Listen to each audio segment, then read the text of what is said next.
అందరికీ నమస్కారం అండి. నేను మీ విశ్వనాథ్ ఆచార్య.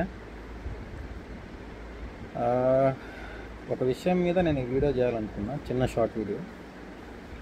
బీసీ సంఘాలు అనేసరికి మనకు గుర్తుకొచ్చేటివి ఆ బీసీ సంఘాల్లో ఎక్కువ. నేను ఈ సామాజిక వర్గాల గురించి ఎందుకు మాట్లాడుతున్నానంటే, వీరు మాత్రమే ఎక్కువ ఉండటం వల్ల మిగతా వారికి గుర్తింపు తక్కువ వస్తూ ఉంది. కాబట్టి బీసీలో ఉండే అన్ని కులాలు ఉన్నాయి కాబట్టి అందరినీ సమానంగా మనం గుర్తించాలి.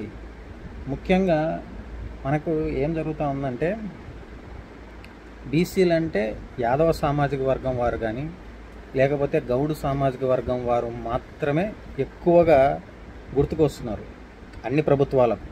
మరీ ముఖ్యంగా చెప్పాలంటే ఇప్పుడు మన రెండు తెలుగు రాష్ట్రాలు.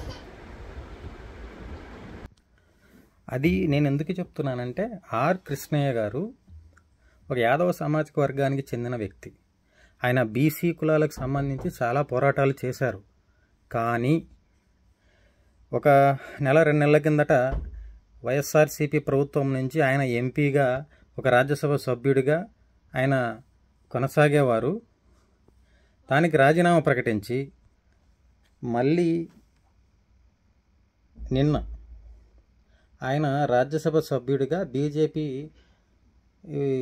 పార్టీ నుంచి, అంటే కూటమి ప్రభుత్వం నుంచి మళ్ళీ నామినేషన్ వేయడం జరిగింది. అంటే ఎప్పుడు చూసినా ఒక పార్టీ పెట్టినోడు అతనే ఉంటారు ఎవడైనా. అంటే ఒక పార్టీ పెట్టినోడు సీఎం అనో, ఇది ఏదైనా ఒక సంస్థను స్థాపించి వాళ్ళే నాయకులుగా ఉన్నట్టు ఇప్పుడు కేసీఆర్ ప్రభుత్వం అట్లనే చేసినారు. అదేవిధంగా ఇప్పుడు ఈ లోకల్ పార్టీలలో, ఇప్పుడు ఏదైతే ప్రాంతీయ పార్టీలు ఉన్నాయో, ఈ ప్రాంతీయ పార్టీల నుంచి రిప్రజెంట్ చేసే వాళ్ళంతా వాళ్ళే నాయకులుగా ముందుండి చేస్తున్నారు. అంటే మిగతా కులాలు కానీ మిగతా సామాజిక వర్గాలు, వెనుకబడిన సామాజిక వర్గాల నుంచి కూడా జనాలు ఉన్నారు. కాబట్టి వాళ్ళను కూడా గుర్తించండి. మీరు ఎవరికైతే అవకాశం ఇస్తున్నారో వాళ్ళకే కాకుండా ఒకసారి అవకాశం వచ్చిన వాళ్ళకి నెక్స్ట్ కూడా అవకాశం ఇస్తే బాగుంటుంది అని నేను ఈ వీడియో ద్వారా చెప్పదలుచుకుంటున్నాను.